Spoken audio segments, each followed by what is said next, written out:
And then, one day, he had a crazy idea. A so crazy it might just work idea. What if he stole the ship, not just for himself, not just for his family, but for every enslaved person on board? Smalls and his crew waited for the perfect moment, when the white officers got off the ship to go drinking. Because, let's be real, Confederate officers weren't exactly the brightest bulbs in the box. So at 2 a.m., Smalls and his all-black crew hijacked the planter. They started sailing it right out of the damn harbor. Now, before you say, big deal, he just drove a boat, let me explain something. Charleston Harbor was a goddamn death trap. It was surrounded by Confederate forts, loaded with cannons and crawling with armed patrols. If anyone figured out what was happening, they were all dead men. But Smalls, he thought of everything. See, he knew the Confederate routine.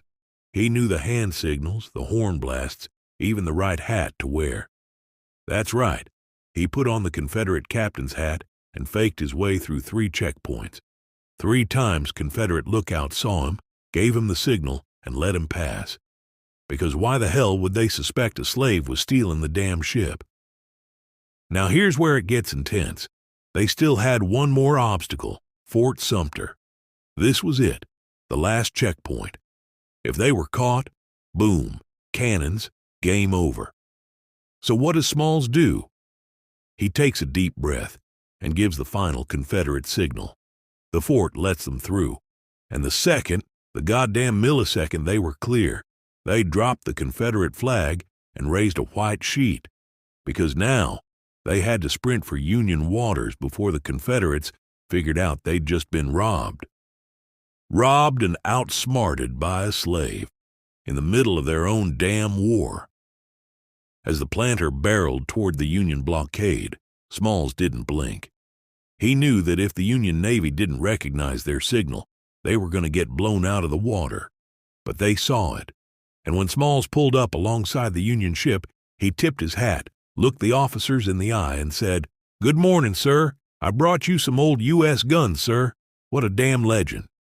Now, here's where most stories end. The hero escapes, the credits roll, everybody claps. But Smalls? He was just getting started. He didn't just gain his own freedom, he negotiated his family's freedom. He didn't just help the Union, he became a war hero, personally advising Lincoln to let black soldiers fight. And after the war, he bought the house he was born a slave in. Let me say that again. He bought the house where he had been owned.